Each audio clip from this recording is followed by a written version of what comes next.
Rebaiso, Kinawasa, Rebacaya Soa. Profetizamos sobre su vida.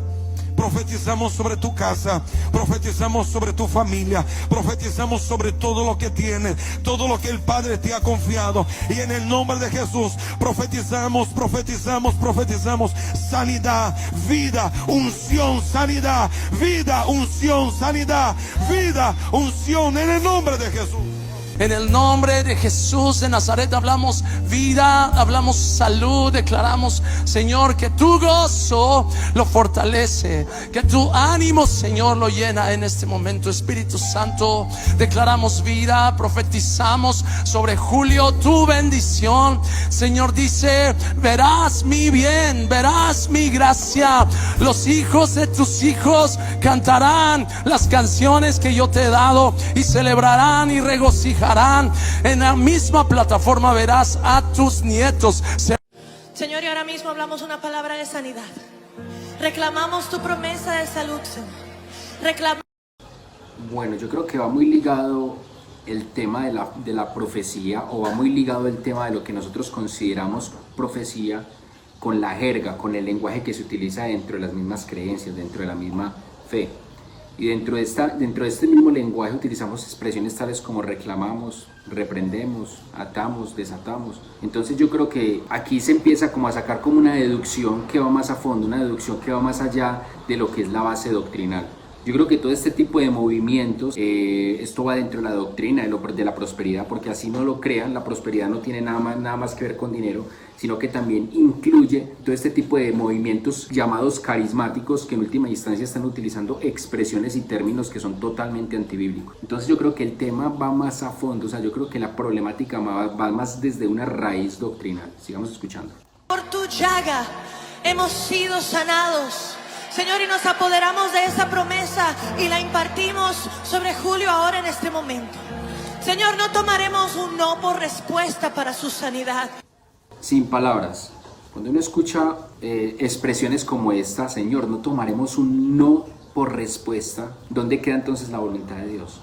Sino que proclamamos y abrimos el sí y el amén del cielo sobre su vida, sobre su cuerpo, sobre su mente. Bueno, mire la descontextualización doctrinal que da a este punto, cuando dice abrimos o nos apropiamos de ese sí y de ese amén del cielo. Yo creo que nos falta leer el contexto, no podemos descontextualizar textos bíblicos, o sea, extraer un versículo bíblico de la palabra de Dios y acomodarlo a una necesidad que nosotros estemos teniendo, es como sacar un pez de una pecera y ponerlo en la tierra y que siga sobreviviendo. Yo creo que la palabra de Dios subsiste ligada al contexto en el cual se manifestó, y yo creo que ese contexto está diciendo, cuando dice en él son sí las promesas y en él son amén, está refiriéndose a sus promesas, y nosotros tenemos que tener mucha sensibilidad en saber de que pues realmente nadie a Julio Melgar le prometió, por lo menos Dios no le prometió una sanidad. Ya que ellos estén apropiando de un sentimiento, de una emoción que en el momento estén manifestando, es otra cosa. Recuerden, no podemos descontextualizar la Biblia, ni podemos extraer el paquete de promesas y dejar de lado el contexto y la responsabilidad que esas mismas promesas implican. Sobre su espíritu en el nombre de Jesús, y profetizo sobre ti, Julio, que este será el final de una temporada, pero no el final de la más grande temporada. Hay muchas personas. Ok, ya vemos 2, 3 profecías que arrojaron, si no fueron muchas más, quise resumir, pero quiero que escuchemos por un momento las palabras de un hombre sensato. Un hombre que quizás en el momento tuvo temor de hablar lo que va a hablar a continuación, pero habló con sensatez. Y yo creo que en el Espíritu de Dios hay claridad. Hay muchas cosas que nosotros no podemos entender, pero tenemos que tener claro de que muchas veces Dios pone a hablar algo que muchas personas, y en la mayoría de los casos, la mayoría de personas no quieren escuchar. Yo siempre lo he dicho, la palabra de Dios en la mayoría de sus casos no es una palabra dulce para el oído, es una palabra eficaz para lo que está necesitando nuestro vientre. Te han dicho palabras con todo su corazón, pero quizá hace falta que te diga algo que el Señor me estaba diciendo allá arriba. Julito, muchos hablan de los talentos, los dones, el potencial, pero pocos hablan de los aguijones. Es una realidad, o sea, él está hablando de una realidad que se vive no solamente a través de una situación que está viviendo Julio Melgar, sino que es una situación que vivimos todos en la iglesia. no solamente en términos de enfermedad, en términos de dificultades, en términos de situaciones adversas en nuestra vida. Y yo creo que por lo general no entiendo la razón de por qué en muchas congregaciones, por no decir en casi todas las iglesias, siempre dan esa palabra entre comillas de aliento, cuando la palabra de aliento no necesariamente tiene que ser lo que nosotros estamos esperando escuchar. O sea, son situaciones que de una u otra manera tenemos que aprender a conocer a través de la escritura. Reitero, esto es un tema más doctrinal, que cuando se toma una mala percepción, se empieza a hablar ya en las emociones, se empieza a hablar más en lo que nosotros decíamos, dejando de lado lo que realmente Dios quiere decir. Y aquí el hombre está hablando de los aguijones, que son situaciones adversas, que no vamos, este no es el espacio para hablar de ellos, pero tengamos claro que muchas situaciones en nuestras vidas se dan obviamente porque estamos dando espacio para que Satanás las ocasione. También muchas de esas ocasiones adversas se dan también porque Dios quiere glorificarse a través de esas situaciones, y también muchas de esas situaciones se dan simplemente porque, como para la gloria de Dios, porque son situaciones que nos quieren probar a nosotros nuestra fidelidad a Dios. Entonces, en fin, no podemos a toda hora echar la culpa y estar señalando que la situación adversa tiene que ver con Satanás. O sea, yo creo que hay situaciones que no entendemos y que lo único que tenemos que hacer es orar. Y creo que hablo desde mi punto de vista personal, lo que ocurrió con mi madre. Continuemos. Y quiero decirte algo con todo mi corazón. Pablo tuvo un aguijón en su carne. Esto significa un padecimiento físico. El aguijón tuvo más potencial que el mismo Pablo. También vas a ver que los aguijones en la carne trascienden más allá. Tu propósito es superior a tu vida. Vemos que este hombre no sabe cómo decirle, tiene nervios para decirle, pero en última instancia debe decirle. O sea, que se enfoque más en lo que realmente Dios hizo y está haciendo a través de la vida de él. Él está queriendo decir que el propósito de él, se lo está diciendo, el propósito de él es superior a su vida. O sea, implícitamente yo considero que le está diciendo, pues desde mi punto de vista personal, le está diciendo no espere una sanidad, porque realmente Dios tenía propósitos y tiene propósitos mayores, no solamente con la vida, sino con la muerte de este hombre. Tu propósito es superior a tu vida. Y nos has enseñado a todos que la adoración auténtica no es una farándula, no es un figurar, no es fama, no se trata de nosotros, se trata de Dios. Julio, gracias. Más parece una despedida, pues, pero en gran cosa. Y ya vemos a continuación qué fue lo que ocurrió después de tantas profecías, entre ellas la mayoría, que eran totalmente, no eran profecías, era una palabra contraria a lo que ellos decían y Dios dice. Y paradójicamente este hombre, que fue el último que tuvo las palabras sensatas, si ustedes lo analizan, en ningún momento dijo, Dios te dice. La única expresión que le alcanzó a tomar, él dijo, yo sentí que Dios me hablaba fuertemente a mi corazón, ya. Pero no dijo como la mayoría de todos los anteriores dijeron, Dios te dice, Dios te dice, Dios te dice. Él en ningún momento utilizó la expresión, sino que fue con más reverencia. Me atrevería a decir que fue con temor y temblor a decir lo que el Espíritu le instaba que le dijera.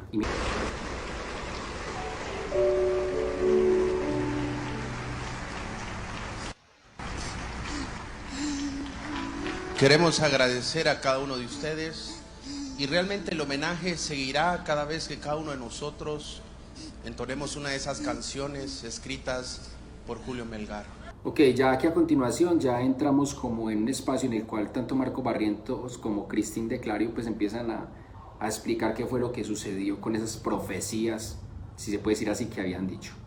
Situación. ¿Cómo podría Marco Barrientos dar el mensaje a esas personas que dicen yo esperaba un desenlace distinto, yo esperaba un milagro distinto? Sabemos que esa persona quizás ha quedado con una duda.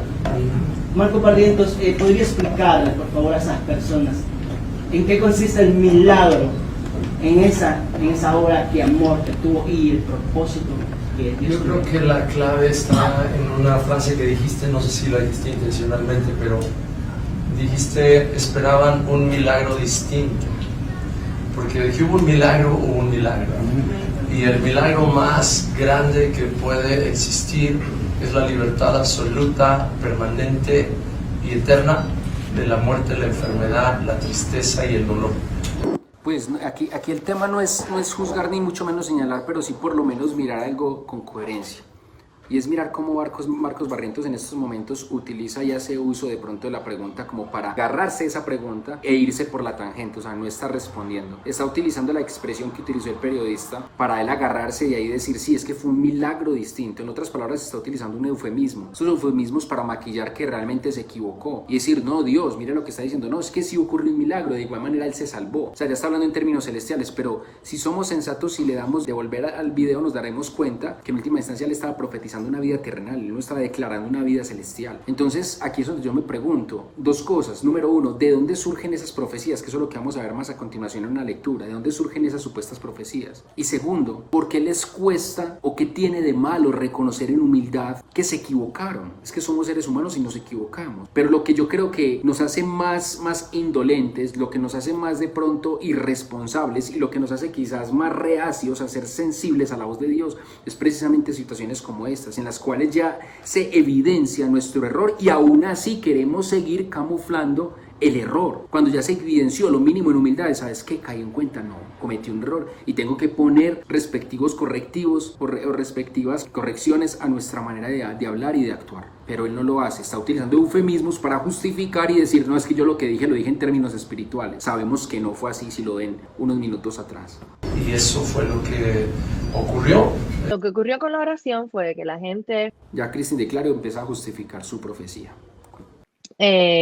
tuvo sus interpretaciones de cuando yo dije no tomamos un no por respuesta. Comenzamos a escuchar, la gente tuvo sus interpretaciones. Miren, yo les digo algo con el corazón. Me gusta estudiar la palabra de Dios y obviamente uno interpreta la palabra de Dios. Interpreta la palabra de Dios, no solamente, sino las palabras de las personas. Pero hay cosas que en sí mismas son evidentes. O sea, hay cosas que en sí mismas no necesitan interpretación porque la misma persona se encarga de hacerlo y ella lo hizo muy claro. Pero ahí está diciendo que la gente lo interpretó. Sigamos escuchando.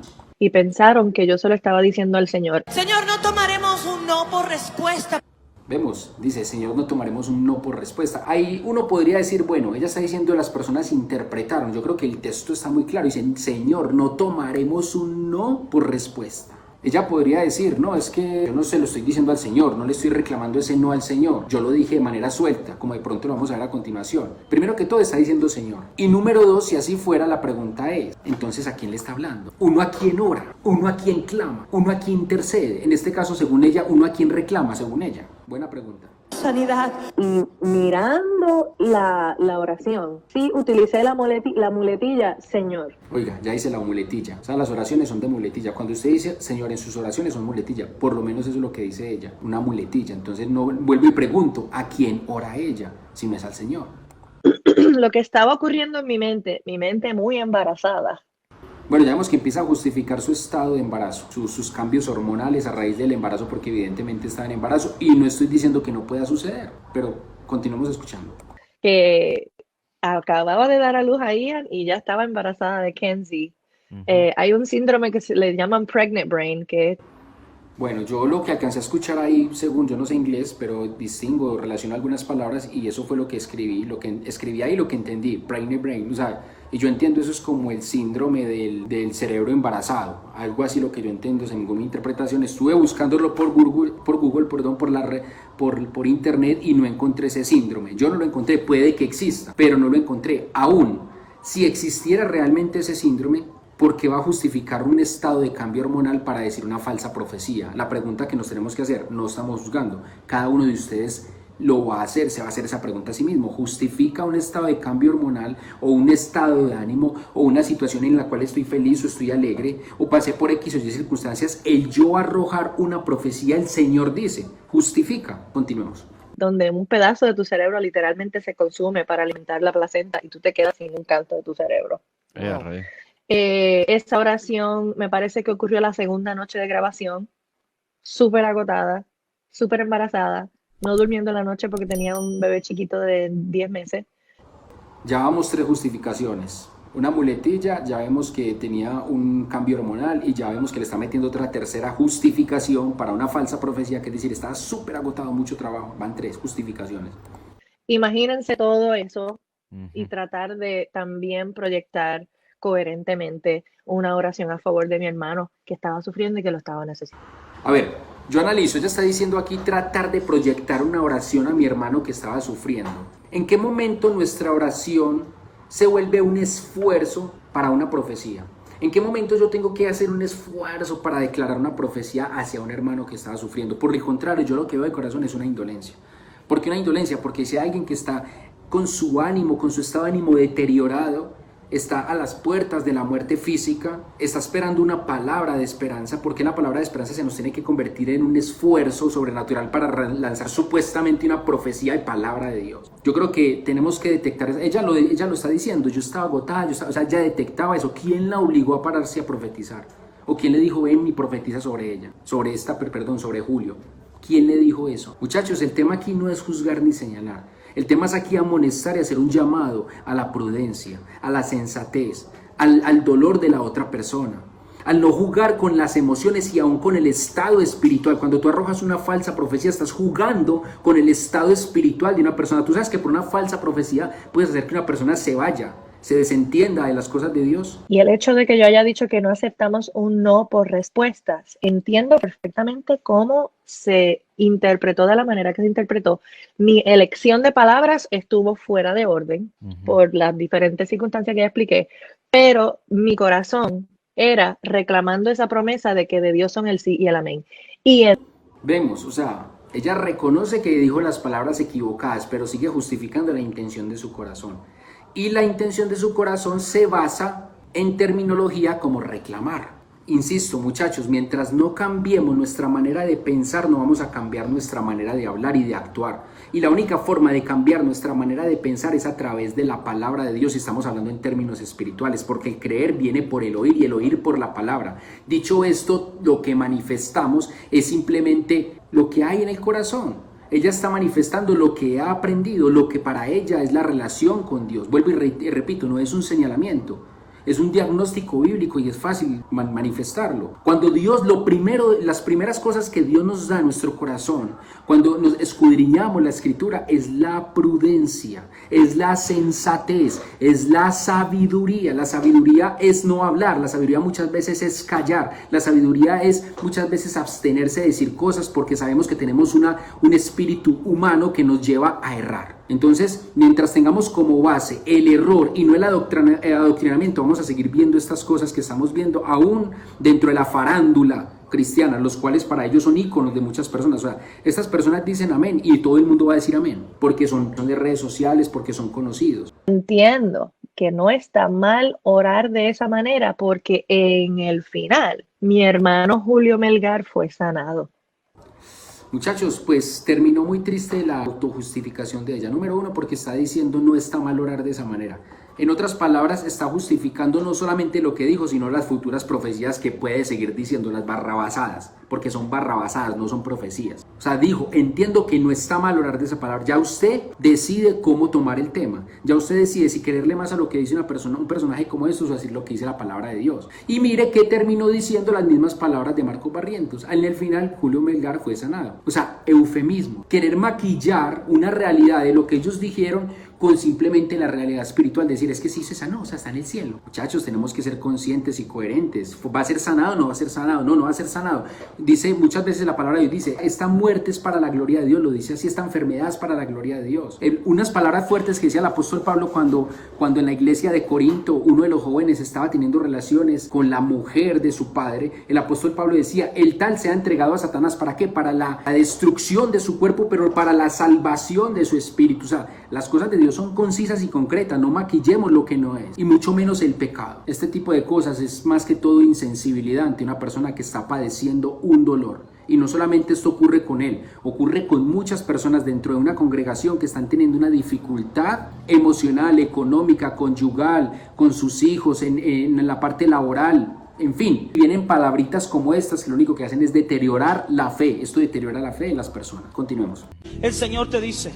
Y ya vamos a ver lo que está ocurriendo o lo que ocurrió con las elecciones de nuestro país, de nuestro amado país Colombia. Y aquí arrojando una profecía sobre alguien que es pastor, o no sé si es pastor de una iglesia, ya se postuló como candidato presidencial, pero escuchemos. El Señor te dice. El Señor te dice. Yo te he levantado como un David. Cuando nadie creía, cuando nadie pensaba que ibas a llegar. Tú siempre tuviste la gracia de David. David era para estar en el palacio. Y tú también naciste para estar en el palacio. No sé si hay una palabra maquillada cuando dice, tú naciste también para estar en el palacio. ¿En qué palacio? En el de Nariño, como presidente. Dice, yo te he puesto para conquistar lugares en Colombia. El Señor dice, te voy a sorprender en los próximos años. Y el Señor da una palabra para usted. El Señor dice, usted no vuelve atrás. Usted no va a volver atrás. Los periodos van a seguir. Míreme, pastor. En tu oración le preguntaste hasta dónde ibas a llegar con la política. ¿Hasta dónde ibas a llegar? El Señor te dice, David llegó hasta ser rey. Vemos que en última instancia todo lo que se dice es mover las emociones y decir lo que las personas quieren o desean en su corazón escuchar. Y vemos la euforia. Ese es el gran promotor de estas falsas profecías, la euforia. Las profecías de Dios bíblicamente, este tipo de euforia yo no veo que las levanten muy a menudo dentro de las escrituras. Yo creo que muchas veces contristan, redarguyen, exhortan, todo lo contrario a lo que se vive hoy en día. Y déjame decirle algo. Yo estoy enfrente del próximo presidente de la nación de Colombia. Más claro no canta un gallo, aquí no hay de interpretación, lo está diciendo. Yo estoy enfrente, delante del próximo presidente de la nación de Colombia. Tú naciste para ser un hombre de política. He aquí dice el Señor, el tiempo del pastorado se ha terminado para ti. Ahora ha llegado... Oiga, tú no naciste, ya se acabó el tiempo del pastorado según este hombre, este profeta, y le está diciendo que él nació fue para ser político y que el tiempo del pastorado se acabó. Yo coloqué una cita ahí, Romanos 11:29, en la cual dicen que irrevocables son los dones. Pero paradójicamente ese texto no termina diciendo irrevocables son los dones, también dice el llamamiento. Dios se equivocó, o realmente Él se equivocó al escoger un pastorado y realmente no fue pastor. No sé, cada cual juzgue. El tiempo de liderazgo nacional, dice el Señor. En fin. Como pudimos ver en el video, nos muestran muchas cosas referentes a lo que se vive hoy normal, esto es normal, o sea, esto es porque se hizo público, tanto lo de Julio Melgar como lo de este señor, lo del que aspiraba al candidato presidencial, pero este es el diario vivir dentro de las congregaciones, esto es el diario vivir con la vida de la persona del común. ¿Qué estamos haciendo nosotros al respecto? No solamente estamos tolerando este tipo de cosas, sino que las alcahueteamos. Quiero leer lo que dice la palabra de Dios. La palabra de Dios en Ezequiel capítulo 13, verso 1. Vamos a leer en adelante, dice, vino mi palabra de Jehová, está diciendo el profeta Ezequiel, diciendo, hijo de hombre, profetiza contra los profetas de Israel. Escuche, profetiza contra los profetas de Israel. ¿Qué profetizan? Y di lo que profetizan de su propio corazón. En otras palabras, aquí el profeta no es Carlos. Yo no estoy siendo profeta, estoy simplemente leyendo profecía contra esos que dicen ser profetas y lo dice la palabra de Dios. Oí palabra de Jehová, esto sí es palabra de Jehová, dice, así dice Adonai. Jehová, hay de los profetas insensatos que se inventan profecías, cosas que nunca vieron, siguiendo su propia inspiración. Versículo 4, oh Israel, tus profetas son como zorras entre ruinas. Y quiero que se alcancen a imaginar por un momento cómo es una zorra entre ruinas. No sé si ustedes han tenido la oportunidad de ver documentales, ver zorras entre la maleza, o ver zorras en un desierto, o ver zorras entre ruinas, imagínenselo. La zorra siempre es cabizbaja buscando qué insecto, qué mamífero más pequeño que ella devorar, tragarse. Una agilidad impresionante. Me parece muy tremendo porque al decir esto, el texto bíblico nos está queriendo decir eso. O sea, están buscando qué devorar, qué destruir, qué tragarse. Y me parece muy tremendo es cuando dice entre ruinas. O sea, haciendo abuso de la mala situación y de la mala circunstancia que está pasando X o Y persona. Una situación de adversidad, una situación de dolor.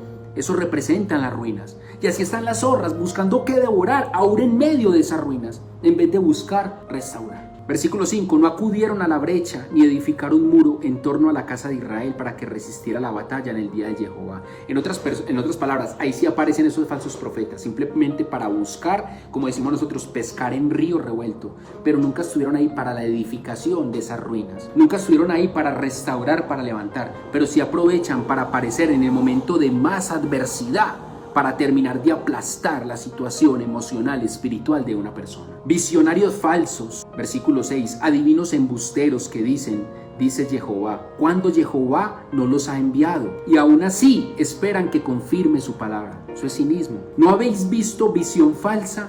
¿Y no habláis adivinación mentirosa? Pues que decís, dice Jehová, cuando yo no he dicho nada. Por tanto, así dice Adonai Jehová, por haber dicho mentiras y haber visto engaño, por eso aquí estoy contra vosotros, dice Adonai Jehová. Mi mano está contra los profetas que tienen visiones y adivinan mentira. Aquí este texto me está mostrando dos formas a través de las cuales ellos operan. Y la primera es decir visiones vanas. En otras palabras, este tipo de manifestaciones y de palabras vienen a través de manifestaciones espirituales, pero manifestaciones que no necesariamente tienen que ser de Dios. Y si no vienen de Dios, ¿de quién vienen?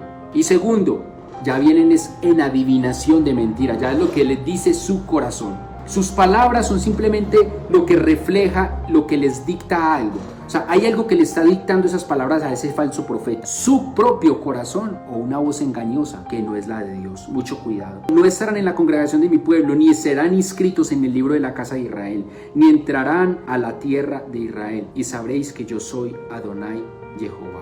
Si ustedes leen también o tienen la oportunidad de leer Jeremías 23, también habla de los falsos pastores y también hay un espacio en el cual habla también de los falsos profetas. No creamos, muchachos, que las palabras de Dios son simplemente palabras de lisonja, palabras entre comillas como nosotros las tomamos de ánimo. En un texto anterior dice el Señor: tú levantas y das fuerza al que yo quebranté, y tú quebrantas y afliges al que yo restauré. Mucho cuidado con no solamente decir palabras rudas en contra de aquella persona que Dios está tratando y levantando, y mucho cuidado con decir palabras que tú consideras que son muy puras y dignas y decir no, eso es de Dios porque tú lo sientes así, cuando Dios está teniendo un trato y un proceso con esa persona. Falsos profetas, todo el que dice todo lo contrario a la palabra de Dios. Ten cuidado de ti y ten cuidado de la doctrina, como decía Pablo a Timoteo.